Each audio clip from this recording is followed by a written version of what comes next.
Today we're going to be talking about kind of like a survival guide for grad school because Gentry just graduated. So check it out.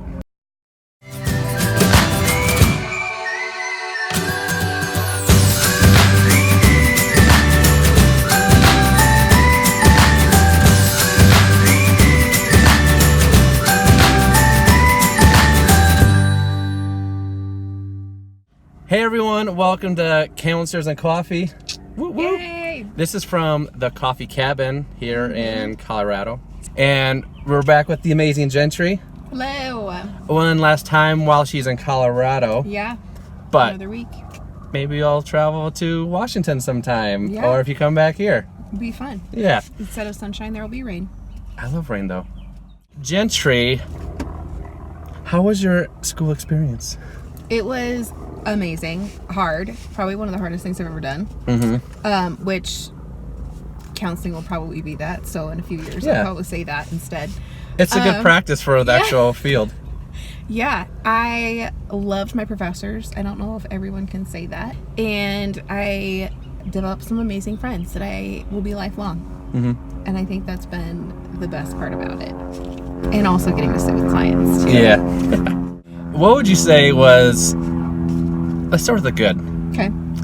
One of the best pieces of your schooling? Okay. I've been asked this a couple times, and it sounds really weird, but honestly, like my own counseling experience. Okay. So I would have never gone to counseling had I not been forced to by my school. So, yeah. It's just, which is really strange because what we've been talking about of just in our school, in this program, we counsel each other. Yeah. So why not go seek professional help? Because let's be real, students in their first and second semester or third semester, we don't know what we're doing. Yeah. And so you might as well go through someone who actually knows what they're talking about. There's been a couple times where just reading a book, I'm like, wow, either I've been with a client who's experienced this and I need to talk about this more, or this is part of my past, I need to talk about this more. There's just things that come up that you do not expect, that you need to have access to somebody to be able to talk through something. For you all watching, we did a show called Counselors Getting Counseling, so check that out. It's kind of some of the similar type of stuff and our resistance to counseling, but yeah, that's a big piece. I think that was helpful for me. We all have preconceived notions of what counseling is going to be like. Yeah. I'm going to just help people, and I will put on my cape, and I will cure everybody, and it's going to be great. And you don't realize, well, your soul will be crushed from time to time. You'll feel like you're completely incompetent, or this has actually happened. You'll be in the middle of a session, but man, they should see a counselor. Oh, I'm a counselor. Oh man, am I even helping them? So yeah, all that stuff you don't really expect, and then you realize you can't get through this if you don't do your own work. Yeah, you can't. I think counselors should continue to see. I mean, I don't go see my counselor regularly. Every now and then I'll just like pop up, check in and get a tune-up once a year, a couple times a year. Yeah, just simply to have that access, I think it's been amazing. What would you say was the hardest part? Probably school. Well, no. It's twofold. Well, give us a couple. Okay. Struggle one. Struggle one. Okay, since I experienced this first. Being in the education process, being in schooling, and having to feel like I had to achieve a certain standard. Like the competition? Yes. Okay. So the academic piece of it was a struggle. Okay. Even though I did just fine. Yeah.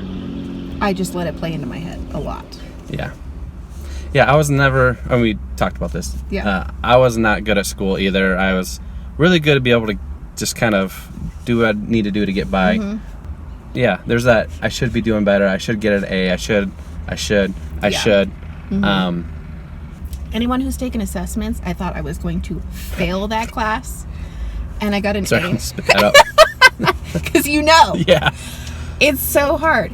Ended up getting an A on the final, but I was freaking out in the middle of the semester and had to talk with my professor. So there's just like some of those elements of the earlier struggling is just gonna like play out the whole time, and it doesn't have to.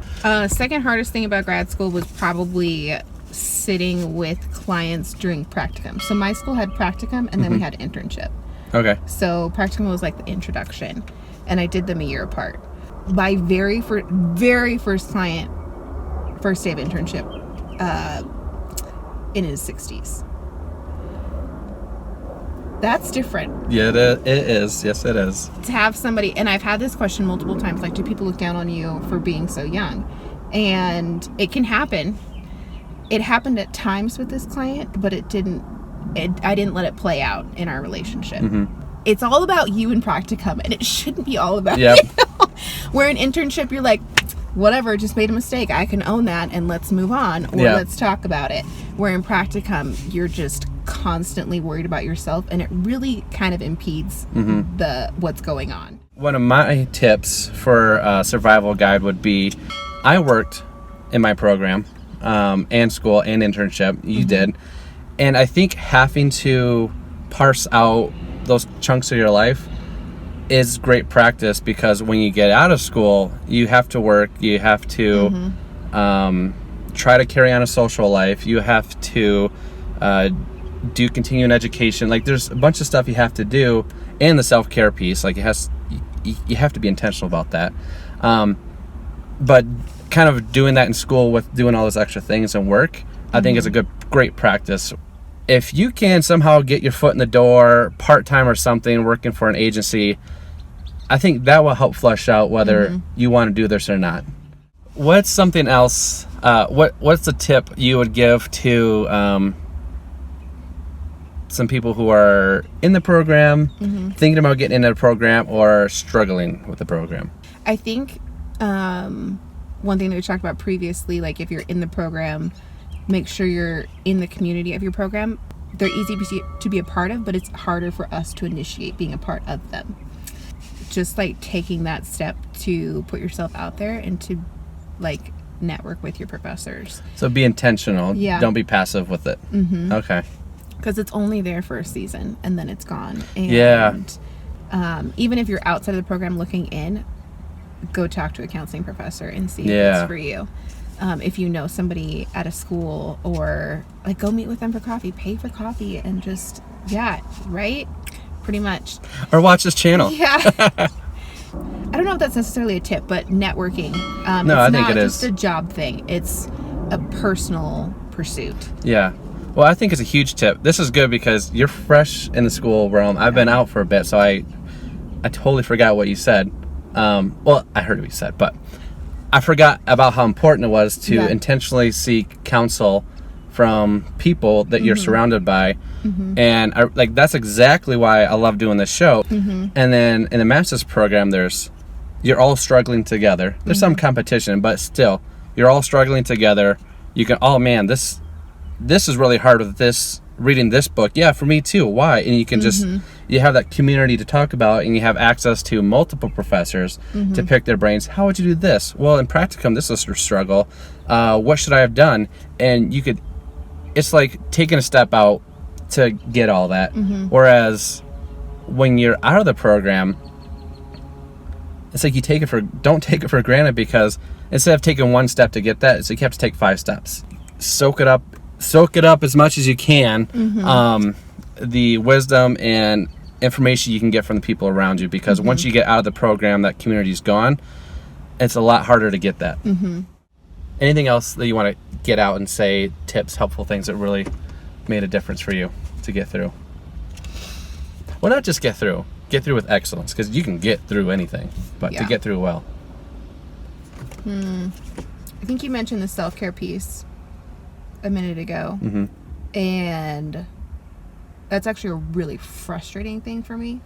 I want to do this whole, we touched on it once, and as I'm doing this, hear more from other people, and actually we talked about this. There's another playlist called I Can't Even, and it's about burnout, but I'm going to revisiting this multiple times. But why is it frustrating?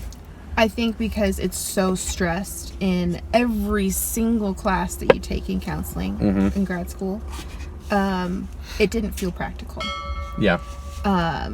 And I think that's what was so frustrating to me. So, like, when people would ask me, because sometimes we would go around the class of, like, on our first day, like, what's a self-care piece that you're going to initiate this semester? And I'd be like, well, I'm going to clean my apartment regularly. Yeah. They're like, that's not self-care. Like, what are you going to do for yourself? And I'm like, no, actually, it is. And I need to have it done. So... How privileged... Someone said this at first here. How privileged is that for someone to tell you what your self-care is? Yeah. And how it affects you? Yeah, and I'm like, it's not practical for me to go up to the mountains or to go hiking. Yeah. When you're having to do all these things. And I truly love cleaning my apartment. My roommate thinks that I'm OCD, and I told her one time, I'm like, listen, I clean it once a week because it needs to be cleaned. If I clean it any more than that, it's just because I'm avoiding school. So the little things that I saw as actually need to be done for me to survive school, of like cooking and cleaning, they weren't like good enough. And like, I'm sorry, like, this is where I'm at right now. It's like it had self-care does not have to cost you anything. Yeah. You don't have to get pedicures. You don't have to go to the mountains all the time. Those things can be good. You don't have to treat yourself, YOLO, best life, buy a new phone, buy this, go shoe shopping for $600, whatever. You don't have to do any of that crap. That doesn't have to be self-care. Like someone, another YouTube channel, her name's Katie Morton. She talked about this a little bit and said it's a lot about what are you doing for your future self. So if your apartment's clean, when you get back from wherever, that'll be relaxing because you can just come home to a clean place, and that could be self-care. So I think don't let the little things discourage you and what other people are saying, like their standards. Yeah. When you're in a school environment, when there's competition, when you're being vulnerable, it's all a learning process, and to give yourself some grace. Like, lots of grace. It's okay. A little tip I would throw out is just, I hear this all the time, but I don't hear it in counseling circles a ton, but especially in the program, good does not equal easy. Like, what's good for you doesn't mean it's going to be easy. So if you're struggling, if there's a client you're going to have to see that you're that's older and you feel like you're going to be insecure about it, it's not going to be easy. Doesn't mean it's not good for you. Good isn't always easy. Good does not mean easy. If it's not easy, it still might be good for you. Okay, so this is what the supervisor told me. There was a point where I couldn't use immediacy with a client, and she was like, well, what's going on in your personal life where you can't use immediacy? And I was like, oh my goodness. Dang. Yep. So I had to evaluate. That was immediacy. Yeah, I know. That's good. Yep. And so I had to work through it that week so that the following week when I went to go see that client, I could actually do what I wanted to do but couldn't say out loud because I couldn't do it with somebody else that I knew even better. And it was so much harder. So it wasn't easy, it was hard, but it was good. Yeah, it was good. Hopefully they thought it was good too. Embrace the tension. I like to ask a question for these people. Okay. But would you want to ask, do you have a question that you would want to pose to the people out there about grad school stuff? As I would really evaluate why it is that you're going into school. Are you going in for yourself? Are you going in for other people? If it's to do your own work, there's other places to do that than grad school. I like that. Yeah. So question of the day, comment below. And we don't just say that to comment because this whole show is like the beginning of a conversation, and your thoughts, your comments can actually help out another clinician or someone who's wanting to get into counseling. Your wisdom could help them.